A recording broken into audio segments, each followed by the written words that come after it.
Ben. Hey, Addie. Brooks from SalesForce. How are you today? So good to see you again. I'm doing great. How are you? Good. Did you enjoy that game on Saturday? Oh, it was phenomenal. It was an amazing win. Absolutely. I agree. Thank you so much. Did you enjoy the game? I did. I didn't realize you knew Chase. Oh, yeah. I've known Chase for a while. We were actually Terry ambassadors together in college. Yeah. I mean, Chase and I are from the same hometown and just kind of, figuratively connected. So it's good to run into. What are the odds of that? Yeah, him at the game on Saturday and then have him introduce you to me.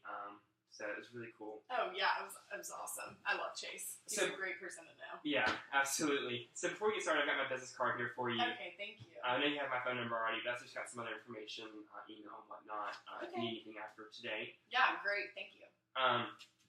So is there anyone else that needs to be here before we get started?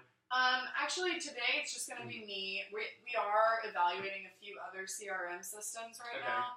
So I'm the main guy, the IT guy that's going to go over that. But if we decide to proceed, we will have another meeting with a few other people. Okay.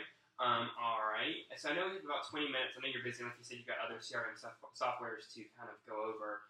So is that still correct, 20 minutes? Yeah, 20 minutes is that's gonna be it. That sounds good to me.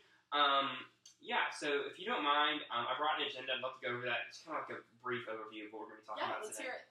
All right, so I really want to get a little bit more about you and your history with history with YETI. Yes. And kind of go over that. Cover some of the gaps that you mentioned briefly on Saturday, and it was a very informal setting, so kind of delving a little deeper in that. And then how SalesForce can help fill those gaps. And then potentially set up another meeting if you do like what you see. Does that sound good today? That sounds great. Perfect. Okay. If you do mind if I take some notes while we're talking? Please do. Alrighty. So first, I want to hear more about you and your history with the company. Okay. So I actually I was with the company when it first started. So I knew the brothers, and my dad actually knew them, and they went on a bunch of hunting trips. It was a very cool experience getting to see the company develop and basically boom in success. It's been an amazing experience. And then getting appointed to IT Associate Director. Congratulations. Thank you so much. That's been quite the experience as well. It's a lot to handle, but it's super rewarding, and it's been great. But as I discussed earlier, the growth has been just exponential. It's been amazing for the company, but there are some downsides to that growth. I mean, there's some things that are holding us back. Okay. So you've been with the company for about 12 years now, right? Right. So I'm assuming back in with the brothers, it was a small operation. Oh, yes. It was very small. They're entrepreneurs, so they started their own coolers. They used to stand on them, they'd break, and so they developed their own. Gotcha. So how many employees do you have now? Right now we have 350. Okay. And how many of those have been added, specifically in terms of the sales department, over the past year? So we did have 100 sales reps, and then last year we added 20, and then next year we're thinking about adding 40 because we're growing so fast. Okay, cool. So 350 employees, currently 120 are sales, and you're looking to grow that to about 140 in sales. Right, so we'll have 160. Gotcha. Okay, and thanks for the clarification. So how is the breakdown like? So how these sales reps, how do they report and who do they report to? What's the structure like? So we do have managers for these reps, and it's divided up by region. We're mostly in Southeast region, but it is divided up by region. And we did have 8 managers. They kind of grew along with the sales reps. And then we added 2 last year, and now we're wanting to add 4 more. Okay. So in total, we will have 14 managers. Okay, so about 14 managers, so about 1 manager per 10 employee or sales reps. Okay. So what are the day-to-day operations and roles, or what does that entail for the? Okay, so the sales reps, they will go out to these small. Depending on their experience, some will go to the big names like Dick's, Hibbett's, Academy, and then some will go to the little broken pawn shops, like the one in downtown Athens. But basically, they go there, and when they make their sale, they report it to the manager. But sometimes they have these intimate trips, and they'll go hunting or they'll go fishing, and they don't have a lot of service. And so sometimes they're even in the habit of typing it in their notes on their phone and then screenshotting it, and then they send it in to the manager. So I guess that worked when you had about 7 people employed. Right. But what issues have come up with that old kind of mentality of just sending in the data when you're so big now? Right. And like, I think they're doing that because they're trying to relate to these laid back hunter fisher type personalities and people of that nature. And so, I'm sorry, I lost my train of thought. What was your question one more time? So, what kind of problems does it cause by sales reps just sending in their information? It's so I'm even lackadaisical sometimes. It's so lackadaisical that just emailing it in, these managers are having to like fish through their emails and Outlook, and they even they're flagging, but they have 10 sales reps that they're keeping track of, and they're getting these pictures of notes and having to input it into an Excel file about how much they sold, who they sold. Your managers do that? Yeah, my managers do that for the sales reps. Oh wow! So I can imagine that with using email. I mean, I know that unfortunately I lose some emails and be it junk or what have you, or deleting the wrong one. So how often does a manager miss or actually accidentally delete an order? Oh, I mean, it's a chunk of their week. Really? Right. In terms of just like deleting the wrong emails. I would say, like, are you asking how often they're hunting for them? Or how often do they accidentally miss an order? Do they miss an order? I mean, I can't say how often they miss an order, but they do know how many orders have been done, so they are spending time hunting for those emails to figure out what it is and how much you sold. Right. So could you quantify about how often or how many hours a week that your managers spend doing that? I mean, I said it's a big chunk of their time. It's very frustrating. I'd say probably about 15 hours. Really? 15 hours a week per manager? Yeah. And you're looking to have 14 managers in the next year? Okay. If you don't mind me asking, how much is your manager's time worth per hour? Our managers work really hard. We pay them really well. So per hour, I'd say about $100. Okay.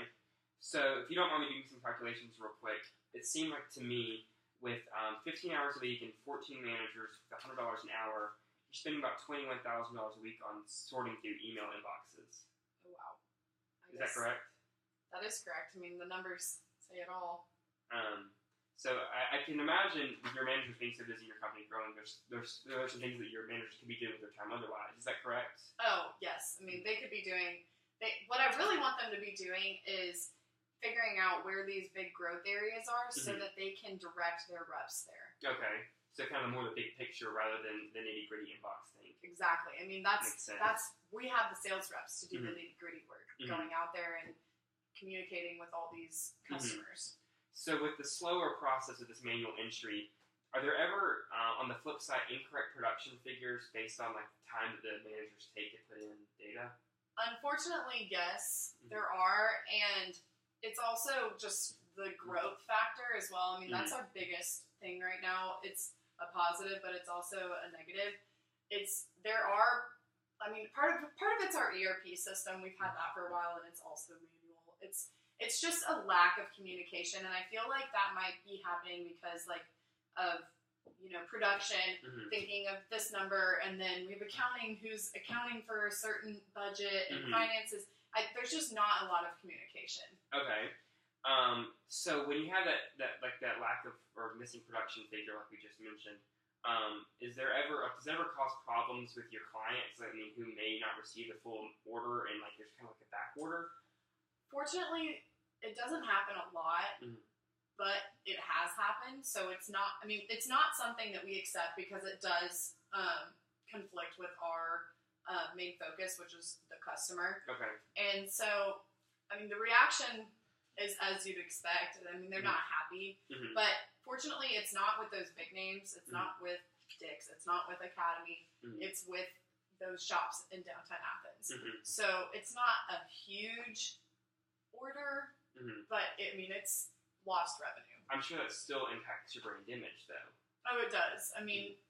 Like you said, we're a huge word of mouth company, and we are all about having a good time. That's our basis. We make coolers for people to have a good time, and so it does affect it a lot, and we don't have great responses to that. Could you quantify how much, if you miss one of those small businesses like Honor Resort in Athens, how much is their order worth every month to you? I'd have to say the smaller ones, like Onward Reserve, I think they buy about 50,000 worth of merchandise a month. So if you were to not have the correct number for them, that would obviously be like a lost sale potentially going forward. So that could impact you in terms of revenue. Oh, yes, definitely. So if you miss a $50,000 sale because of like that email inbox system or just the incorrect production figures, times 12 months potentially, you're looking at about $600,000. Does that seem right? Oh wow. That's a lot. In terms of just lost revenue there per potential missed opportunity. So building off of that, I know you mentioned that your field reps are out on a hunting trip or a fishing trip very often, so they're not with their laptop. So I know you said they email in like a screenshot from their notes, but there has this lack of field contact affected the ability to effectively communicate with the buyer out in the field? Oh, I mean, yes, because sometimes they're having to repeat themselves and have similar conversations. It'd really be helpful if we could have just a central location, and I don't know if Salesforce offers it, but a mobile platform would be ideal. That's definitely one of our selling points, is that the mobile software, and I'll show you this in a moment when we get to the product demonstration.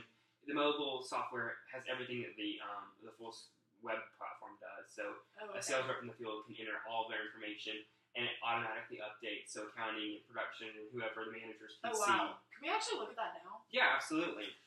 Let's go ahead and do that. Glad to know that's a bigger part of your problems there. Do you mind if I move my chair around? Oh, please do.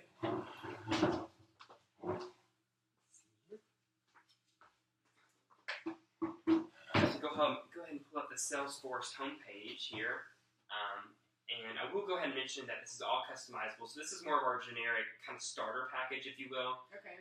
So that's just our SalesForce logo. Like I said, this is all customizable. So you can put the YETI logo and sort it based on your different categories. So you can have your sales here with all the managers' access, and then accounting can kind of pull that sales data over, and so can production, just to kind of see. But there's also a regional breakdown. Okay. That's awesome because, like I said, we're trying to expand. And I mean, actually, if you want to go ahead and take the wheel on this, you can go ahead and you can search data. So, for example, you can search Onward Reserve, and you can kind of go in through. Okay. Onward Reserve happens. Can I see the other because I know there's not just one. Right. Can I see all of the Onward Reserves? Right. So you can. It depends on how you want to set it up. So if you want to set it up by individual stores, or if you want to, however you approach the sale. So if your salespeople sell to the individual store or to the overall company in their headquarters in Thomasville, you can do that. Oh, okay. Perfect. And I'll go ahead and show you the mobile application because I know you mentioned that here. Yeah, that's really important to us. Yeah. Okay. It looks a lot like that. So everything on that is in this. Yes. Okay. Everything you want to see is right there, so you can kind of pull up your information, and so you're out in the field and you're a sales rep, you can enter all the data right there. You can go ahead and give it a try if you'd like. Okay, I'm gonna use Colleen as a example. Okay. So I just type in her name. Yeah, do however you want to input that. Okay. And then as you see, it automatically updates here to the website. Okay, I didn't type in her. It's just her name. So she can put in what she sold and who she sold to. Can she do notes? Yeah, she can do whatever she wants. So it'll track in real time, and you can kind of customize the visibility of it. So be it the managers need to see the notes, but all the other departments don't need to see them. Okay. It's really customizable to what you want. Oh, okay, cool. We'll probably do an open platform just because we're all over the place right now. Okay. But that's super helpful. Yeah. So like I said, you can break it down and customize it. Do you have any questions about what you see right here so far? I mean, I know you're the IT expert. I mean, I think those two. Wait, can I see? Is there a customer history? Yes. So if you click on the client name specifically, okay, you can do a breakdown of previous purchases, previous notes. I know we already did Onward Reserve, but can I do even people who order from our website? Yeah. So individual. It works for both consumer and client. So that B2B and that B2C. I'm just gonna look myself up. Okay. Okay. You bought a Rambler phone. Yeah, I really like the Ramblers. I have to have them for those games. Oh yeah. Yes. Okay, well that was one of my key points right there. I like it a lot, but I do have the golden question. Okay. What's this gonna cost? So do you mind if I pull out my calculator again and kind of go over that detail? Go ahead. So let me get here my notes. Shut this down. And if you look here, so we do have with SalesForce, we do have a startup fee. That's going to be just your general training of all your different employees and you and the other managers on the ins and outs of the different intricacies of the process. So that's a 1 month cost of $25,000. Okay. Kind of just the base fee there. Is this video training or you? No, this is in person. So I'll be here with you for as much as I can be through the first month of getting you guys set up, and we do hire out and do have people who are experts in the SalesForce program to be here with you through that setup process and get your all your sales reps set up with their own tablets and phones and whatnot. Perfect for the field. So that is only a 1 month cost. Beyond that, you do have a monthly subscription fee. Okay. So that is going to be $185 per person that uses the software per month. Okay. And so you said, based on what we talked about before, it's about 160 people who will need access to this. Right. About 160. So that's going to be $185 per month times 160 people is $29,600 per month. Okay. Which it's a hefty amount. It is, and it's about double what your managers make a month. However, I do want to kind of contrast that to what you're losing out on by not having this. Okay. So for reference, our annual figure for SalesForce, your yearly cost is going to be about $29,600 times 12 plus the additional $25,000 startup fee. So you're looking at about $380,000 for your annual contract with SalesForce. But that's big. One thing to mention, we talked about a few minutes ago, the missing production value that kind of impacts your smaller sales. Of you potentially could lose up to $600,000 from the smaller clients from not having enough information on how many coolers and whatnot to make. That's true. So instantly that offsets the cost of our right, and that's just one client. That's just right, exactly. Beyond that, we talked a lot about the production hours that are lost when managers kind of go over that Outlook account. So we mentioned that was $21,000 a month for the 14 managers, but 15 hours per manager and $100 an hour. Right. So if you multiply $21,000 times 12 months, if I can use my calculator here, we have $252,000 just lost in hours, and that's guaranteed to be lost every year. Yeah, just from hunting for all the emails. Right. So, I mean, if you look at that, if you add up the potential lost sales as well as the hours lost out to email, you're looking at about $852,000 a year. Wow. Is what you're losing out on. So compare that to $380,000 we're going to cost. It's like a little less than half. Right. You're going to be spending $1 to make $2. Right. So what do you think based on what I've shown you here and the numbers kind of looking at that? I mean, this is extremely eye-opening for me, and I appreciate you writing it all down. It's very visual. I really like, what I'm most excited about is the mobile platform and the ability to see all that customer information. I do want to set up another meeting. Okay, great. And I want to bring in a few other people so that you can show them what you've shown me, because I am very interested. And probably talk about the numbers with the finance guy. Yeah, we're going to have to do that. We're going to have to bring him in. So based on your calendar, what works for you in terms of another meeting? I can do same day, same time. Okay, so next week, next Tuesday at 10 a.m.? Yeah. Okay, cool. If you don't mind, I'll have you sign here just to confirm that we did talk through all the details. Yeah, no problem. Yeah.